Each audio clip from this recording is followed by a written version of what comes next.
আমি সংক্ষেপে দুটো কথা বলবো আপনাদেরকে। একটা হচ্ছে আসলে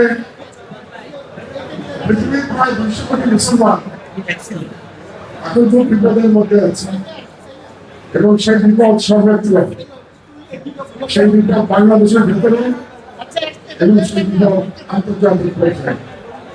আপনারা জানেন যে বর্তমানে জায়নবাদীরা ইরান এবং লেবাননের উপরে গণহত্যা চালাচ্ছে, প্যালেস্টাইনের উপরে গত 3 বছর ধরে গণহত্যা চালাচ্ছে।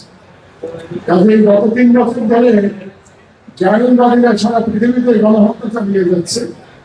দুর্ভাগ্যজনকভাবে আমরা মুসলমান কথার প্রতীক করে কিছুই করতে পারছি না। যদিও ইরান বিরোচিত লড়াই করছে, তারা প্রতিরোধ যুদ্ধ চালিয়ে যাচ্ছে জায়নবাদীদের। কাজে আমাদের সকলে, আমি মনে করি, নৈতিক সমর্থন ইরানের প্রতি থাকা উচিত। এটা হচ্ছে আমার প্রত্যাশা, একজন মুসলমান হিসেবে আমার প্রত্যাশা। এই লড়াই কতদিন চলবে আমরা জানি না, তবে এই লড়াইয়ের কাছে হার মানে যাবে না। এই লড়াইয়ের সঙ্গে মাথা উঁচু করে আমাদের এই লড়াই অব্যাহত এবং এর একটা প্রতিক্রিয়া বাংলাদেশেও আসবে। আপনারা জানেন আমাদের অনেকে ইতিমধ্যে দুর্ভাগ্যজনকভাবে কেউ নিহত হয়েছেন বাংলাদেশের নাগরিক মধ্যপ্রাচ্যে যারা কাজ করছেন, তাদের বিভিন্ন মাত্রা কামনা করি।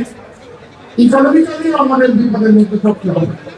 অলরেডি আমাদের জ্বালানি নিয়ে সমস্যা হচ্ছে এবং আন্তর্জাতিক পর্যায়ে মূল্য বৃদ্ধি হবে এবং আমাদের সমস্যার মধ্যে পড়তে হবে এবং সেটার জন্য প্রস্তুতি নিতে হবে। এবং আমি মনে করি সরকারি দল, বিরোধী দল যার যার দায়িত্ব থেকে বাংলাদেশকে এই বিপদ থেকে উদ্ধারের এটা তো আন্তর্জাতিক পর্যায়ে আমাদের বিপদের কথা। দ্বিতীয় বিপদ হচ্ছে বাংলাদেশের ভেতরে আমরা জানি যে বাংলাদেশের মিডিয়াতে ইসলামের ফোবিয়া খুব প্রবল এবং এটা আজ থেকে না, বাংলাদেশের স্বাধীনতার পর থেকে আমরা ইসলামের ফোবিয়া দেখতে পেয়েছি।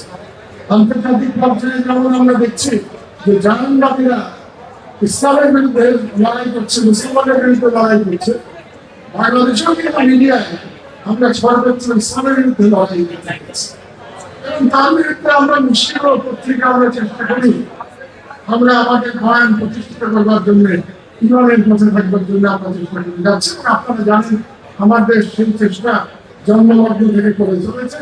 আমরা কখনো আপোষ করি নাই, আমরা মহিলাদের সাথে আপোষ করি নাই, আমরা হাসিনাদের সাথে আপোষ করি নাই, আমরা ভারতীয় সাম্রাজ্যবাদ হেজিবাদের বিরুদ্ধে আপোষ করি নাই, আমরা এখনো আপোষ করবো না। আমরা যে কোনো অন্যায়ের বিরুদ্ধে আমরা সোচ্চার থাকবো। দুর্ভাগ্যজনকভাবে বাংলাদেশের মিডিয়ার চরিত্র বদল হয় নাই। মিডিয়াতে গত 15 বছরে যে তেলবাজি চরিত্র যেটা ছিল, এই চরিত্রের পরিবর্তন হয় না, আসলে খাদ্যের বদল হয় না। আপনাদেরকে পরিষ্কারভাবে বলে দিতে চাই, আমাদের সরকার ইমানের সাথে বাংলাদেশের স্বাধীনতা এবং বাংলাদেশের সার্বভৌমত্বের পক্ষে লড়াই করেছে এবং বাংলাদেশের ফ্যাসিবাদের বিরুদ্ধে লড়াই করেছে, অন্যায়ের বিরুদ্ধে আওয়াজ করেছে। আমরা দীর্ঘদিন বন্ধ ছিলাম, আবার আল্লাহ আমাদেরকে আমার পত্রিকা চালু করতে দিয়েছেন। আমার সহকর্মীরা অনেকে এখানে আছেন, আমরা সবাই মিলে চেষ্টা করছি এবং আমরা দৃঢ়তার সাথে আমাদের কাজ করে যাব। আমরা ভয় পাই না, আমরা আমার দেশ কারোর কাছে ভয় পাই না, কারণ আমার দেশ কারোর সঙ্গে কখনো লেনদেন করে নাই এবং কারোর সঙ্গে কখনো আপোষ করে না। আপনারা দোয়া করবেন যাতে বাংলাদেশে একটা প্রফেশনাল মিডিয়া আমরা চালিয়ে যেতে পারি, সেটা বাংলাদেশের স্বাধীনতার পক্ষে থাকবে, সার্বভৌমত্বের পক্ষে থাকবে, জনগণের মানবাধিকারের পক্ষে থাকবে এবং গণতান্ত্রিক অধিকারের পক্ষে থাকবে।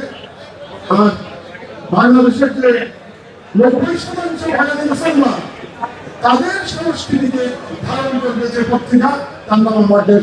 আপনারা আমাদের জন্য দোয়া করবেন। আল্লাহ হাফেজ। আজকে এই অনুষ্ঠান আয়োজনের জন্য বাংলাদেশ জামাত ইসলামীকে ধন্যবাদ জানিয়ে